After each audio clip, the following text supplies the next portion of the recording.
Merci Madame la Présidente, Monsieur le Président. Merci beaucoup, messieurs, pour votre présentation très complète.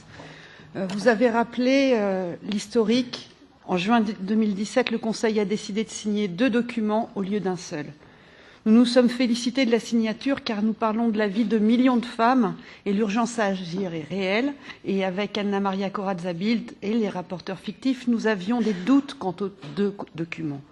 Et nous n'étions pas les seuls car la Commission, vous l'avez souligné, avait menacé de demander des clarifications à la Cour de justice de l'Union européenne, ce qu'elle n'a pas fait. Nous avons donc saisi, vous avons saisi, vous, les services juridiques du Parlement européen.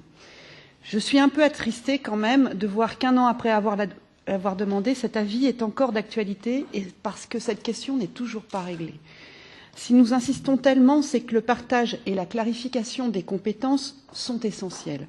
Nous parlons ici de comment les dispositions de la Convention d'Istanbul vont s'appliquer concrètement aux femmes européennes et qui aura ensuite la responsabilité de transmettre les progrès ou les reculs réalisés devant le Grevio. Et que nous apprend ce service juridique? Que nos doutes étaient fondés. Dans notre rapport que nous avons voté à une très large majorité en septembre dernier, nous avons appelé à une adhésion la plus large possible. Et il n'y a aucune raison de la refuser. La décision du Conseil limite la signature sans motif valable, avec le risque d'affaiblir considérablement la portée de la Convention d'Istanbul.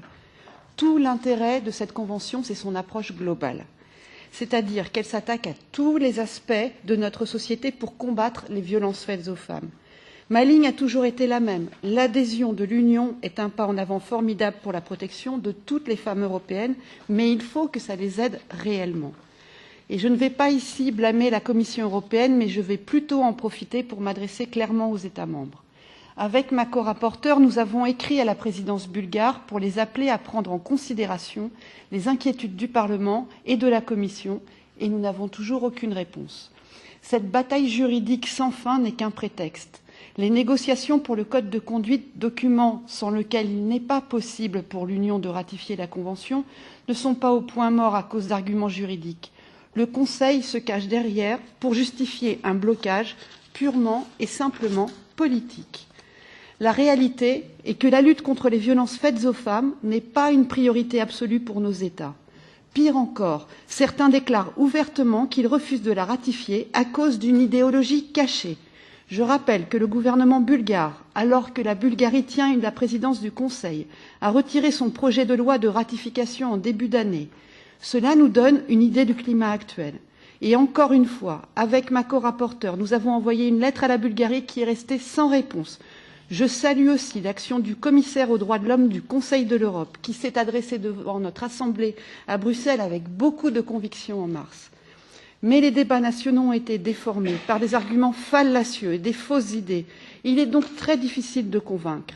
Je félicite néanmoins le Parlement croate, qui, malgré de vives manifestations dans les rues de Zagreb, a voté la ratification. C'est une très bonne nouvelle. Encore une fois, le mot « genre » ne recèle aucun agenda caché et il n'a aucun effet pervers. C'est un terme pour décrire le phénomène des violences fondées sur le genre qui cible les femmes parce qu'elles sont des femmes et qui les affectent de manière disproportionnée. Nous ne menaçons pas les familles traditionnelles, c'est la violence qui les menace. Et je voudrais conclure pour rappeler qu'en juin 2018, cela sera le premier anniversaire de la signature de la Convention d'Istanbul par l'Union européenne. J'ose espérer, à ce moment, que nous aurons des résultats, que nous serons sur la voie de la ratification. Il y a aujourd'hui une réunion au Conseil à ce sujet. J'espère que les États membres nous ont entendus ce matin. Merci beaucoup.